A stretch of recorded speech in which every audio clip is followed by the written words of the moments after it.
اور رمضان شریف ایک ایسے لمحات ہیں کہ یہ بہت کچھ سیکھنے کا اور بہت کچھ انسان کے اپنے احساس کو بیدار کرنے کا مہینہ ایک ہے. اچھا ٹریننگ سیشن ہے. ہاں، تو اس لیے جب روزہ رکھتے ہیں تو روزے کا مقصد یہی ہے کہ ہم اپنے اس احساس کو بیدار کریں صحیح. جو اللہ تبارک و تعالیٰ نے ہمارے دلوں میں رکھا ہوا ہے. ہم اس رحم دلی اور بھائی چارے کو بیدار کریں اور نئے سرے سے اس کو سیکھیں اور اپنائیں اس کو کہ جو اللہ تعالیٰ نے فطرت میں ہمارے دل میں اس چیز کو رکھ دیا ہے. صحیح. اور اسی طرح سے جو تقوی و طہارت ہے، جو اخلاق کو نکھاریں اور اسی طرح سے جو اپنے ایمان کو مضبوط کریں، تو یہ ماہ رمضان شریف کے نتائج ہیں. صحیح. تو ان نتائج کا مطلب یہ ہے کہ جب ہم روزہ رکھتے ہیں تو ہمیں یہ احساس ہوتا ہے کہ جن لوگوں کو کھانا روزانہ ملتا ہی نہیں ہے، جو صبح شام کھانا نہیں کھا سکتے ہیں، تو ان کو کتنی تکلیف ہوتی ہوگی. تو یہ احساس بیدار ہوتا ہے کہ جو غریب و مسکین لوگ ہیں ان کی مدد کی جائے، جن کو کھانے پینے کے لیے کچھ نہیں ملتا ان کو کچھ مہیا کیا جاتا ہے کہ وہ بھی کھا پی سکیں. بڑی خوبصورت بات آپ نے کہ احساس بیدار ہوتا ہے، مگر شاید ہمیں اس قدر احساس جو بیدار ہونا چاہیے تھا شاید اس قدر نہیں ہوتا. اور جب ہم سحری کھا رہے ہوتے ہیں اور جب ہم افطار کرتے ہیں تو اس وقت اسی وقت ہمیں یہ سوچنا چاہیے کہ جب ہمیں اللہ تعالیٰ نے بہت ساری نعمتوں سے نوازا ہے، اچھا اس وقت ہم یہ تو کہتے ہیں کہ جی ھذا من فضل ربی، یہ میرے رب کا فضل ہے، تو کیا اسی وقت ہمیں یہ بھی تو سوچنا چاہیے کہ میرے پڑوس میں رہنے والا انسان، کیا اس کو کھانے کے لیے سحری کرنے کے لیے کیا کھانے کے لیے کچھ میسر ہے یا نہیں. یا جب ہم افطار کرتے ہیں تو اپنی اللہ تعالیٰ نے جو ہمیں نعمتیں جن نعمتوں سے ہمیں نوازا ہوتا ہے اور جو افطار کے وقت ہم جو ہے تناول کرتے ہیں، تو اسی وقت ہمیں یہ بھی تو سوچنا چاہیے کہ ہمارے پڑوس میں رہنے والا انسان کیا اس کو روزہ افطار کرنے کے لیے کھجور بھی میسر ہوئی ہے یا نہیں. بس یہی وہ بات ہے کہ اگر یہ ہم سوچ لیں افطاری کے وقت یا سحری کے وقت، تو اس کا مقصد یہ ہے کہ ہم نے روزے کا مقصد پا لیا ہے. صحیح. اور جو روزے سے ہمارے اوپر ایک اثر مرتب ہونا ہے اور جو اس کے نتائج سامنے آنے ہیں، وہ اللہ تبارک و تعالیٰ کے فضل و کرم سے ہم نے اس کو پا لیا ہے. تو آج کے اس پروگرام کے ذریعے سے جو لوگ سن رہے ہیں، ہم ان کو یہ میسیج دیتے ہیں کہ کم از کم آپ ضرور یاد رکھیں کہ آپ کے عزیز و اقارب میں، آپ کے پڑوس میں کہیں ایسے لوگ بھی رہتے ہیں کہ جن کو کچھ کھانے پینے کے لیے نہیں ملتا. صحیح. ایسے لوگ بھی ہیں کہ جن کو پہننے کے لیے کچھ نہیں ملتا. آپ عید کی تیاریاں کرتے ہیں، آپ بڑے فخریہ دعوتیں کرتے ہیں، تو آپ ان کے لیے بھی بھیجیں. آپ یہاں ذرا کم کر لیں اور جو اپنے آپ کے پڑوس میں رہتے ہیں، جو آپ کے جاننے والے ہیں، آپ ان کی مدد کریں.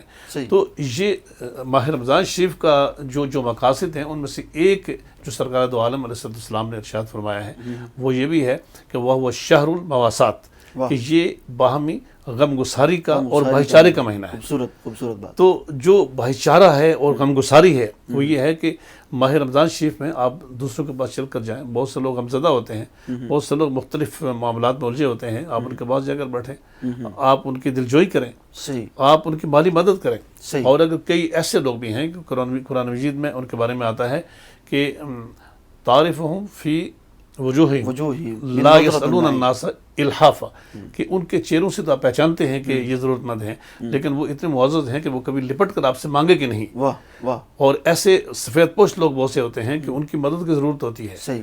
بڑی اچھی آپ نے بات کی. اور مفتی صاحب میں یہ سمجھتا ہوں کہ صحیح معنوں میں حقدار بھی وہی لوگ ہیں جو چاہتے ہوئے بھی مانگ نہیں سکتے، ہاتھ نہیں پھیلا سکتے، صرف اس لیے کہ یار یہ جو دوسرا شخص ہے یہ کیا سوچے گا میرے بارے میں، اور یہ سمجھے یہ تو اس کا تو بڑا ایک اچھا میرا امیج ہے اس کے مائنڈ کے اندر اور اس کے دل و دماغ کے اندر، اور میرے بارے میں یہ سوچے گا کہ بھی میں مانگ رہا ہوں. اور یہ لوگ جو ہیں میں تو سمجھتا ہوں کہ صحیح معنوں میں حقدار ہی. اچھا جس شخص کو کچھ لوگ ایسے ہوتے ہیں جن کو مانگنے کی عادت ہوتی ہے، اگر انہیں ضرورت نہیں بھی ہو تو بھی وہ ہاتھ پھیلائے ہر طرف مانگ رہے ہوتے ہیں. مگر صحیح معنوں میں آپ نے بڑی اچھی بات کی کہ کچھ ایسے سفید پوش بھی ہماری سوسائٹی کے اندر کہ جو مانگنا چاہتے ہیں، مثلا جو حاجت مند ہے صحیح معنوں میں، لیکن وہ ہاتھ نہیں پھیلا سکتے. بڑی خوبصورت بات ہے. اچھا آپ نے جو بات احساس کی اور آپ نے جو رحم دلی اور کی بات کی، آپ نے اخوت اور بھائی چارے کی آپ نے بات کی، تو حضور اکرم صلی اللہ علیہ وسلم کی خوبصورت حدیث پاک المسلم اخو المسلم، کہ مسلمان کا بھائی ہے.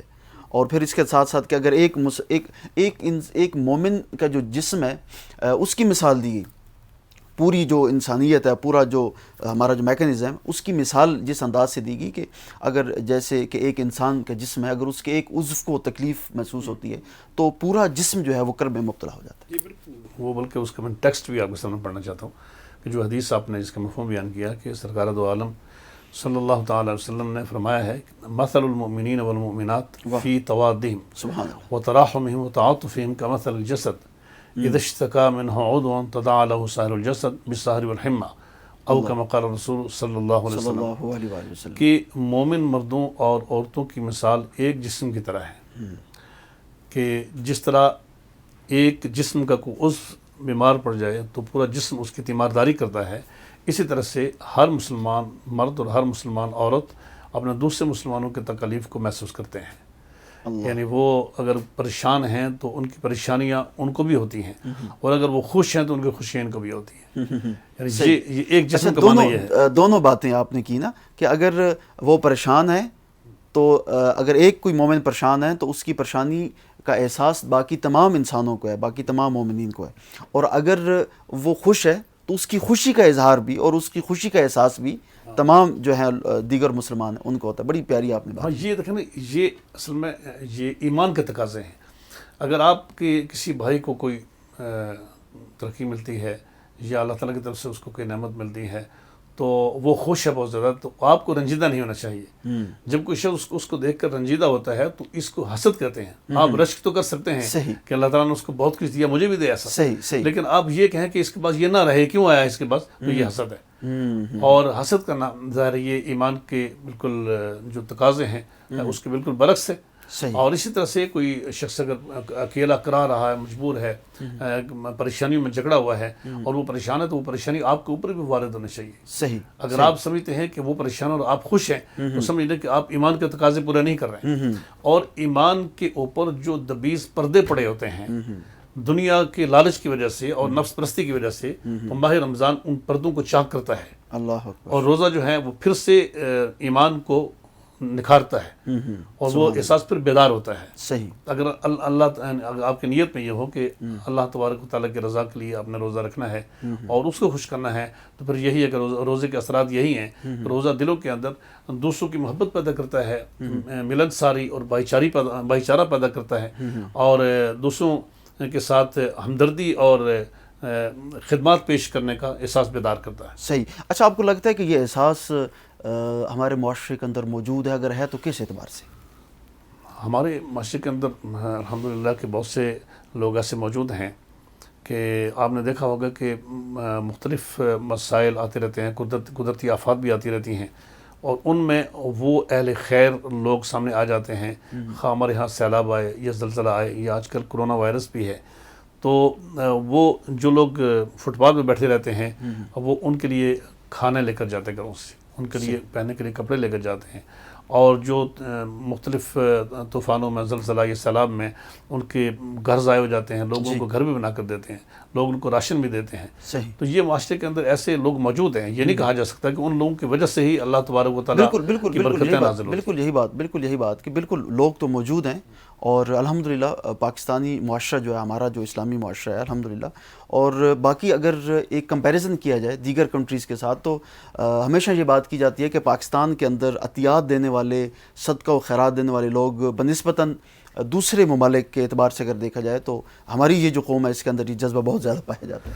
جی بالکل. آپ نے دیکھا ہوگا کہ جب بھی پاکستان میں کوئی بڑے واقعات ہوتے ہیں اور ان قوم سے مدد کے لیے کہا جاتا ہے، جیسے آج کل ہمارے وزیر اعظم صاحب بھی کرونا وائرس کے حوالے سے فنڈز کی بات کرتے ہیں، تو لوگ کس طرح ایک دم اپنا مال پیش کرتے ہیں. بالکل یہی بات. تو ہم الحمدللہ کہ جو اہل پاکستان ہیں، ہمیں اس پر فخر ہونا چاہیے اور اللہ تعالیٰ کا شکر ادا کرنا چاہیے کہ ہمارے ملک میں ایسے لوگ موجود ہیں کہ جو ہدایہ اور عطیات دینے کے لیے ہر وقت تیار رہتے ہیں. صحیح. اور وہ تلاش کرتے رہتے ہیں کہ کوئی ہے، اگر کسی کو ضرورت ہے تو ہم اس کو دینے کے لیے تیار ہیں. بڑی خوبصورت بات. جی آج بھی دیکھا ہوگا کہ یہ کرونا وائرس کے دوران بھی بہت سے لوگوں نے اپنے ٹیلی فون نمبر مختلف فیس بک پر دیے ہوئے ہیں، مختلف جو اخبارات ان میں دیے ہوئے ہیں کہ کسی کو اگر کھانے کی ضرورت ہے، کسی کے پاس کچھ نہیں ہے تو وہ ہم سے رابطہ کریں. صحیح بالکل. آپ نے ٹیلی فون نمبر فیس بک پر دینے کی بات کی تو مجھے ایک بات یاد آ رہی، میں آپ سے پوچھ ہی لیتا ہوں، کیونکہ آج کل کے اس دور کے اندر، ہمارے اس معاشرے کے اندر بہت سارے ایسے لوگ ہیں جن کو میں یہ سمجھتا ہوں کہ افطار میں جو نعمتیں بہت سارے لوگوں کو میسر ہیں، شاید ان کو وہ نعمتیں میسر نہیں، لیکن جب ہم افطار کی تصاویر بھی لگاتے ہیں اور ہم یہ لوگوں کو دکھانے کے لیے کہ دیکھیں جی ھذا من فضل ربی، کہ اللہ تعالیٰ کا میرے پر کتنا فضل اور کرم ہے. اس کچھ ایسے لوگ بھی تو دیکھنے والے ہوں گے جن کو شاید افطار کے لیے کھجور بھی میسر نہیں, تو کہیں نہ کہیں ان کے دل کے اندر وہ احساس محرومی نہیں رہے گی کہ دیکھیں جی کہ ایک طرف تو ایک انسان جو ہے وہ اس قدر اللہ تعالیٰ نے اس کو نعمتیں سے نوازا ہے اور اس کا اتنا بڑا افطار جو, اور دوسری طرف جو ہے میرے پاس کھجور نہیں. تو ہمیں میرے خیال میں اس چیزوں سے اوائڈ کرنا چاہیے. ہاں, ایک تو اس چیز سے اوائڈ کرنا چاہیے, یہ تو دکھاوا ہے اور اس سے واقعی دوسروں کے جذبات مجروح ہوتے ہیں اور بالکل ایسا نہیں کرنا چاہیے. اور دوسرا یہ ہے کہ جب ہم کسی کو دیتے ہیں تو اس میں بھی ہم تصاویر بنواتے ہیں. بڑی اہم بات, کہ بڑی اہم بات. دیکھو ہم یہ دے رہے ہیں اور ایک بیچارہ مسلمان ایک سفید پوش انسان جو ہے وہ پوری دنیا کے سامنے بدنام ہو کر رہ جاتا ہے کہ وہ آٹے کا تھیلا لے رہا ہے, جبکہ پیکٹ لے رہا ہے کھانے کا, تو وہ اس کے اپنے پرائز سب دیکھتے ہیں اور اس سے اس کی عزت مجروح ہوتی ہے. حالانکہ رسول اکرم صلی اللہ علیہ وسلم نے فرمایا ہے کہ قیامت کے روز جو جن 7 خوش نصیبوں کا ذکر ہے کہ وہ اس وقت کسی کا سایہ نہیں ہوگا مگر یہ لوگ اللہ تعالیٰ کے سایہ رحمت میں ہوں گے. ان میں سے ایک وہ شخص ہے کہ جس کے بارے میں فرمایا گیا ہے کہ اس کے بائیں ہاتھ کو خبر نہیں ہوتی کہ اس کا دائیں ہاتھ کیا خرچ کر رہا ہے, کس قدر خرچہ کر رہا ہے. واہ. تو اسی طرح قرآن مجید میں اللہ تعالیٰ فرماتا ہے کہ ان تبدوا الصدقات فنعما ہی وان تخفوها وتؤتوها الفقراء فهو خیر لکم, کہ اگر تم صدقات کو آپ اعلان کر کے دیتے ہیں ترغیب کے لیے تو یہ بھی اچھا ہے, لیکن زیادہ بہتر یہ ہے کہ آپ ان کو چھپا کر دیں. بڑی خوبصورت بات آپ نے کی. اور آج جو ہمارا ٹاپک ہے ایثار رمضان اور ایثار قربانی رحم دلی, اس حوالے سے آپ کا پیغام کیا ہے؟ میں تو یہ کہنا چاہتا ہوں, پیغام یہ ہے کہ دیکھیے غفلتیں بہت زیادہ طاری ہوئی ہیں اور گناہ بھی ہم سے بہت زیادہ ہوئے ہیں, لیکن اس کرونا وائرس نے پوری دنیا کو ایک وقت میں ہلا کر رکھ دیا ہے. بڑے بڑے جو نمرود تھے دنیا پر, جو پوری دنیا پر فرما روائی کے خواب دیکھتے تھے, اور ہمارے وہ سائنسدان جو موت پر کنٹرول کے دعوے کر رہے تھے, آج سارے کے سارے اس قسم میں بے بس کھڑے ہیں. تو زندگی کا کوئی پتہ نہیں ہے. آپ آج سے ہی اپنے احساس کو بیدار کریں, آپ رحم دلی کریں, آپ سب کا گناہوں کی معافی مانگیں. کسی وقت بھی انسان موت کے منہ میں جا سکتا ہے, اور پھر اللہ ہی ہے کہ جس کے پاس ہم نے جانا ہے اور ہم نے اعمال کا حساب دینا ہے. بڑی خوبصورت بات, بڑی خوبصورت بات. آپ کی تشریف آوری کا شکریہ, آپ نے قیمتی وقت نکالا. ہمارے ساتھ موجود ہے جی معروف عالم دین جناب مفتی ضمیر ساجد صاحب. مفتی صاحب نے بڑا خوبصورت پیغام دیا اور احساس کی بات کی, رحم دلی کی بات کی, دینے کی بات کی, صدقہ دینے کی بات کی. ناظرین کرام, صدقہ ایک وہ عمل ہے, ایک وہ فعل ہے. ایک میں بہت بڑی بات کرنے جا رہا ہوں کہ دنیا میں کوئی چیز ایسی نہیں جو موت کو ٹال سکے سوائے صدقے کے. صدقہ وہ انسان کا عمل ہے جو موت کو بھی ٹال دیتا ہے. اور پھر ایک مفتی صاحب نے بڑی اچھی بات کی کہ ہم لوگ دکھاوے کے لیے بہت کچھ کرتے ہیں. تو دکھانا یعنی کہ ریا کرنا, جس کے بارے میں حضور صلی اللہ علیہ وسلم نے فرمایا کہ الریا شرک الاصغر, کہ یہ ریا جو ہے یہ چھوٹا شرک ہے. جب آپ ریا کرتے ہیں اور جب آپ دکھلاوے کے لیے کچھ کرتے ہیں تو آپ کی بڑی سی بڑی نیکی جو ہے وہ ضائع کر دی جاتی ہے. مختصر سے وقفے کے بعد دوبارہ آپ کی خدمت میں حاضر ہوتے ہیں. ہمارے ساتھ رہیے. This segment is brought to you by Ashu Global Private Limited.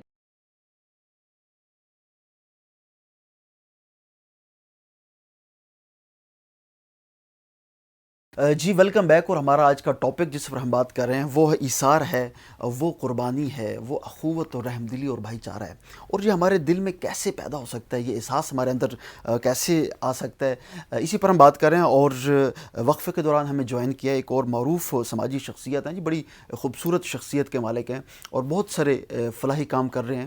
ہمارے ساتھ موجود ہیں جناب محمد مصور عباسی ایڈوکیٹ صاحب. بہت شکریہ جناب آپ کی تشریف آوری کا. پہلے بھی ایک دفعہ میرے پروگرام کا حصہ بنے. آپ کی بڑی خوبصورت گفتگو جی چاہتا ہے کہ آپ کو ہمیشہ جو ہے اپنے پروگرام میں مدعو کیا جائے. اچھا مصور عباسی ایڈوکیٹ صاحب, جب ہم بات کرتے ہیں نا احساس کی, اور جب ہم ایثار کی بات کرتے ہیں, قربانی کی بات کرتے ہیں, تو روزہ در حقیقت ہمیں ایثار کا ہی درس دیتا ہے. اگر ہم یہ سمجھ بیٹھے ہیں کہ بھی ہم نے صبح کے وقت سحری کھا لی اور پھر افطار کر لی اور بڑا خوبصورت دسترخوان ہم نے سجا لیا, لیکن اگر ہمارے اندر وہ ایثار کا جذبہ پیدا نہیں ہوتا, تو میں تو سمجھتا ہوں کہ اس روزے کا کچھ فائدہ حاصل نہ ہوا ہمیں. بسم اللہ الرحمن الرحیم. ڈاکٹر صاحب نے بڑی خوبصورت بات کی. روزہ بیسیکلی بھوک اور پیاسا رہنا کا نام نہیں ہے کہ آپ نے جناب صبح سے جو ہے نا وہ سحری کر لی اور اس کے بعد سارا دن آپ نے بھوکے پیاسے رہنا ہے, اور اس کے بہت سارے لوازمات ہیں.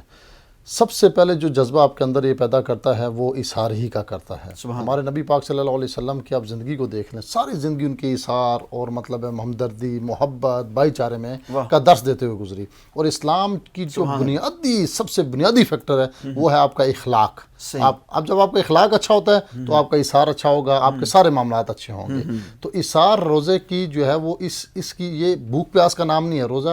روزے کا مقصد یہ ہے کہ آپ ان لوگوں کی تکلیف کو سمجھ سکیں جو بھوک میں ہیں, جو پیاس میں ہیں, جو تکلیف میں ہیں, اور اس بھوک کی حالت میں آپ اپنے اللہ رب العزت کے بہت زیادہ قریب ہوتے ہیں, جس کی وجہ سے انسان کے اندر یہ فیلنگز آٹومیٹکلی ڈیولپ ہوتی ہیں. آپ پوری دنیا میں دیکھ لیں, پوری دنیا کے مسلم امت کو دیکھ لیں کہ رمضان میں ان کے رویے تبدیل ہو جاتے ہیں. رمضان میں ان کے جو معاملات ہیں چیریٹی کے, اور وہ زکوٰۃ خیرات اور سب چیزوں کے معاملات زیادہ ہو جاتے ہیں, عبادات زیادہ ہو جاتی ہیں. اس کی کیا وجہ ہے؟ اس کی وجہ یہی ایک روزہ ہے جس کی وجہ سے ان کی فیلنگز کو عام 11 مہینوں میں یہ فیلنگز اس کے اندر نہیں ہوتی ہیں جو رمضان کے اندر آتی ہیں. آپ نے چیریٹی کی بات کی عباسی صاحب, پاکستان میں بھی آپ چیریٹی پہ اس پہ اپنا چیریٹی پہ کام کر رہے ہیں, بہت ساری فلاحی کام آپ کر رہے ہیں, اورفن پہ آپ کام کر رہے ہیں, یتیم بچوں پہ آپ کام کر رہے ہیں. میں یہ سمجھتا ہوں کہ حکومتی سطح پر جو ہے جتنی بھی تنظیمیں ہیں جو اسپیشلی یتیم بچوں پر کام کریں, ان کو کوئی خاص سرپرستی حاصل ہے؟ بالکل آپ کی بات ٹھیک ہے. دراصل ہماری حکومتی جو معاملات ہیں اور جتنے بھی جو سسٹم چل رہا ہے وہ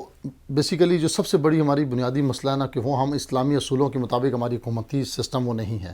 ہمارا ایک انگریز کا دیا ہوا نظام ہے جس پہ ہم چل رہے ہیں. انگریز کا دیا ہوا نظام اور اسلام کے دیے ہوئے نظام میں بہت بڑا فرق ہے. آپ جب یہ اسلام کے دیے ہوئے نظام پہ چلیں گے تو پھر آپ کو ہر چیز پہ جو ہے نا وہ سرپرستی حاصل ہوگی. جیسے میں نے پہلے پروگرام میں کہا کہ ہماری زکوٰۃ کی ڈسٹریبیوشن, اب ہمارے ٹیکسز کا معاملہ ہے, بہت سارے معاملات ہیں, لیکن پھر بھی میں کہوں گا کہ بہت ساری ایسی تنظیمیں ہیں جو یتیم بچوں پر آرفنز پہ کام کر رہے ہیں, جس کی سب سے بڑی مثال ہمارے ملک کے اندر جو ہے وہ مدارس ملتے ہیں جس میں 30 لاکھ سے زائد بچے فری آف کاسٹ اسٹڈی کر رہے ہیں ہمارے ملک کے اندر, چاہے وہ کسی بھی مکتبہ فکر سے ہیں. لیکن 30 لاکھ بچوں کا بوجھ صرف مدارس نے اٹھایا ہوا ہے. اس کے علاوہ چیریٹیبل تنظیمیں بھی بہت زیادہ ہیں جو فلاح کے اوپر کام کر رہی ہیں. اگر حکومت کی ان کو سرپرستی حاصل ہو جائے تو یہ بہت بڑا ایک جو ہے نا وہ بینیفٹ کا ایجوکیشن میں جو ہے نا وہ کام زبردست. آپ نے مدارس کی بات کی, آپ نے علماء کی بات کی, تو آج کل کے اس ماحول میں جب مثلا کوئی ایک عالم دین جیسے کہ طارق جمیل صاحب نے کوئی ایک بات کی تو اس میں سے کچھ علماء اس کو مثبت لے رہے ہیں, کچھ اس کو منفی لے رہے ہیں, تو میرے خیال میں کہیں ہم ایک ایسی کشمکش میں پڑ گئے ہیں جس کا کوئی مقصد نہیں ہے در حقیقت.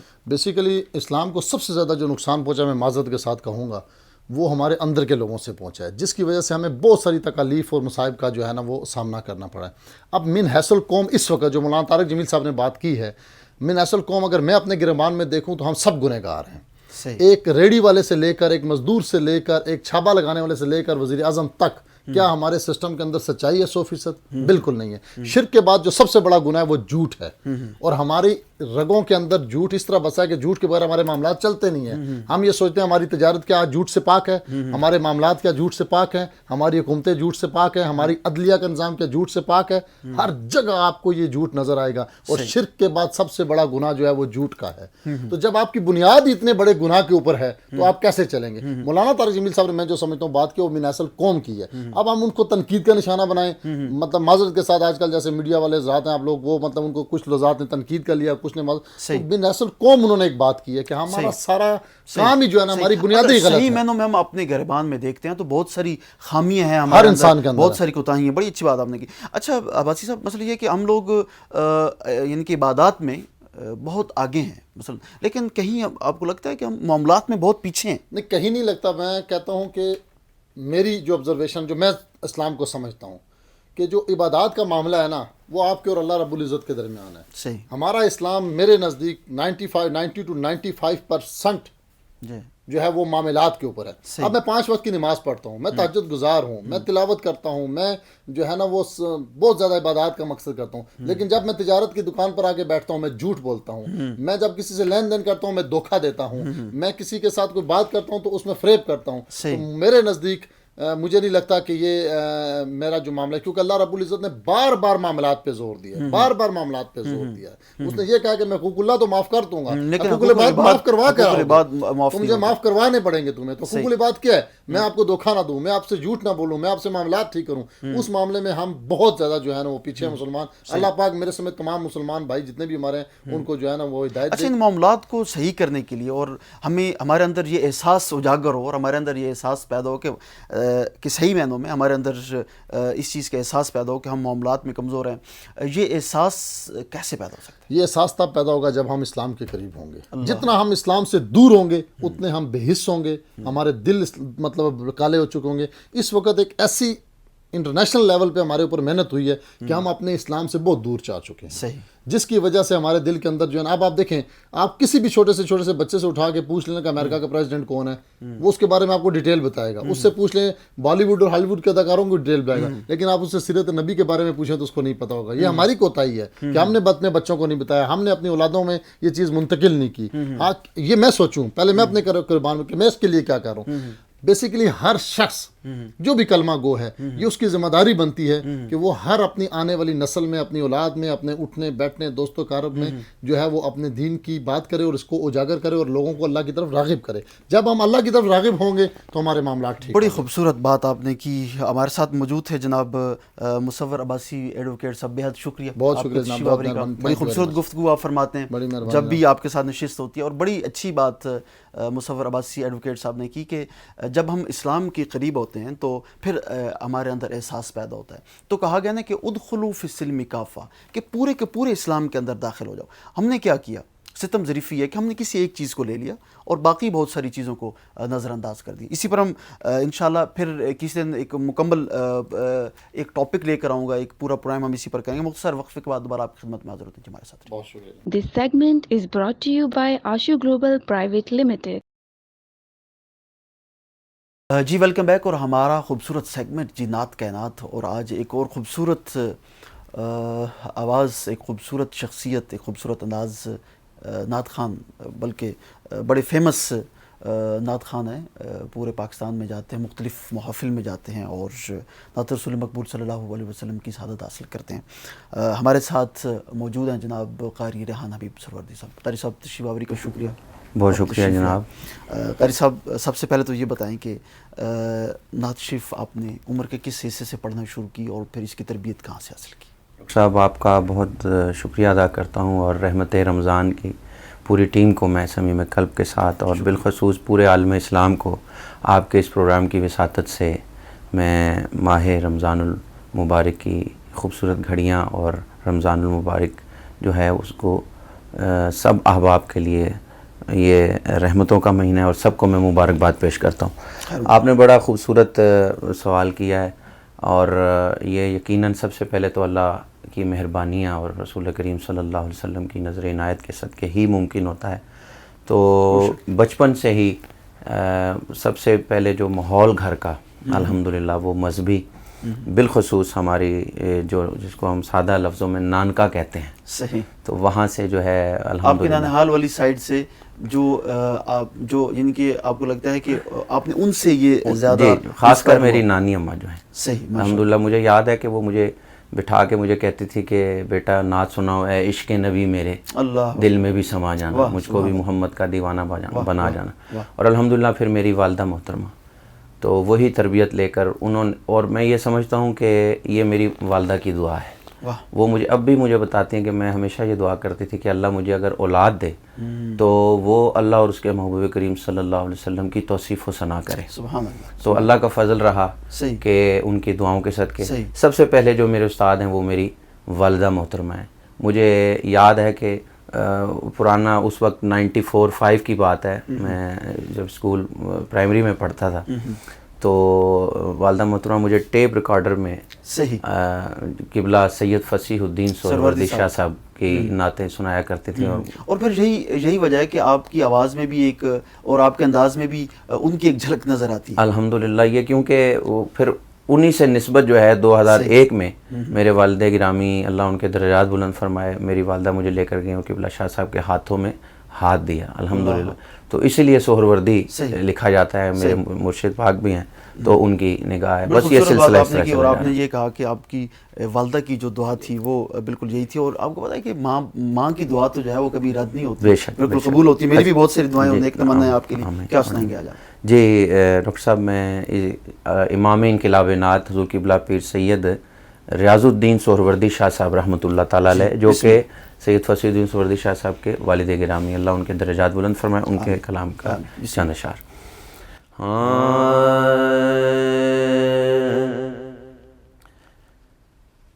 تمہارا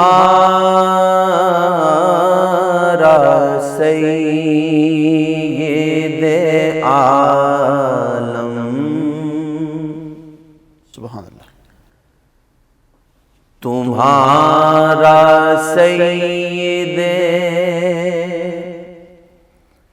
عالم مقام کیا کہنا. سبحان اللہ. تمہارا سید عالم مقام کیا کہنا.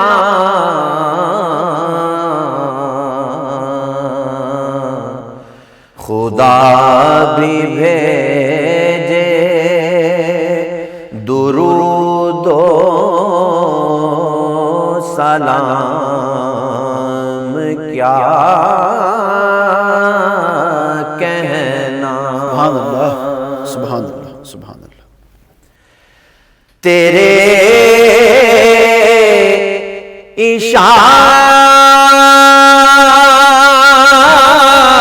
اشارے سے سورج غروب ہو نہ سکا. تیرے اشارے سے سورج غروب ہو نہ سکا.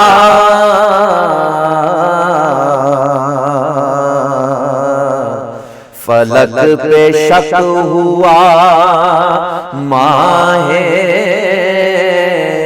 تمام کیا کہنا. بہت خوب. بہت خوب. بہت خوب. بہت خوب. بھڑک اٹھی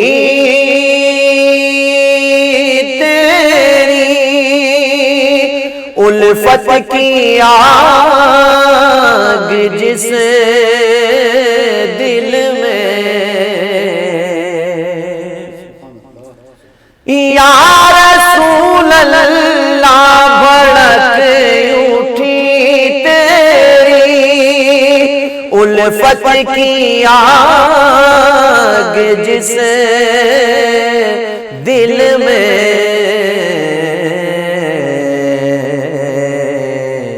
ہے اس پہ نعرے جہنم حرام کیا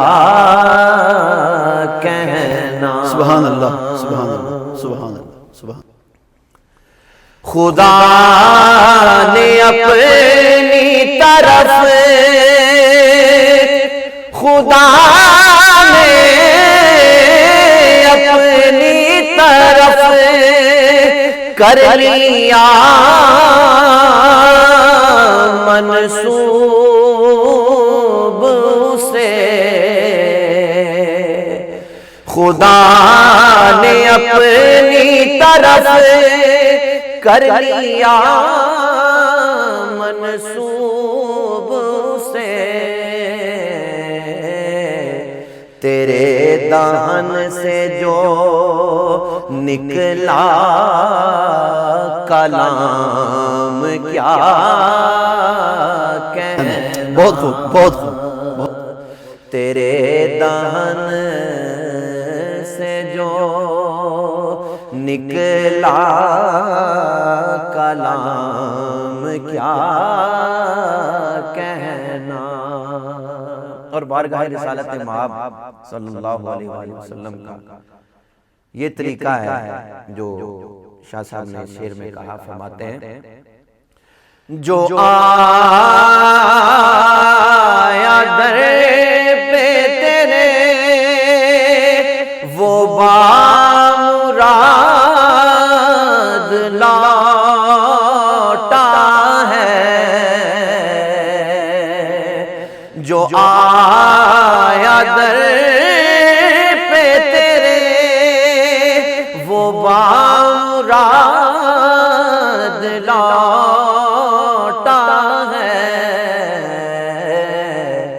رسول پاک تیرا فیض عام کیا کہنا رسول پاک تیرا فیض عام کیا کہنا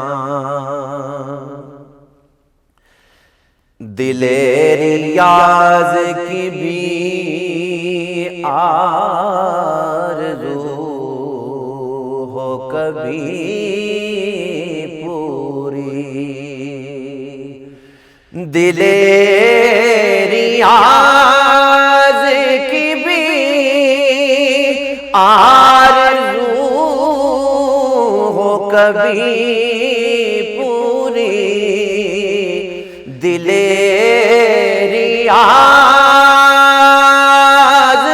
کی بھی آرزو ہو کبھی پوری اسے بھی اپنا بنا لو غلام کیا کہنا کہنا خدا بھی بھیجے درود و سلام کیا کہنا. بہت خوب جی، بہت خوب، ماشاءاللہ، بہت خوبصورت آواز و انداز نعت رسول مقبول صلی اللہ علیہ وآلہ وسلم پیش کرنے کی سعادت حاصل کر رہے تھے ملک پاکستان کے مشہور و معروف حسنا خان جناب ریحان حبیب سروری صاحب. بہت شکریہ جناب، آپ کی تشریف آوری کا آپ نے وقت نکالا. ناظرین کرام، وقت اپنے اختتام کو پہنچا اور آج ہمارا جو ٹاپک تھا جس پر ہم نے بات کی، اور میری کوشش ہر روز یہی ہوتی ہے کہ ایسی کوئی بات کر لی جائے جو تھوڑا سا وقت آپ ہمارے پروگرام کے لیے نکالیں، کچھ دیکھ کے کچھ سن کے آپ کو حاصل ہو. اور ہمارا جو آخری سیگمنٹ ہے جس میں ہم حضور کی نعت سنتے ہیں، نعت کائنات کے نام سے ایک خوبصورت سیگمنٹ، اور پھر اسی کے ساتھ ہمارا پروگرام اپنے اختتام کو پہنچتا ہے.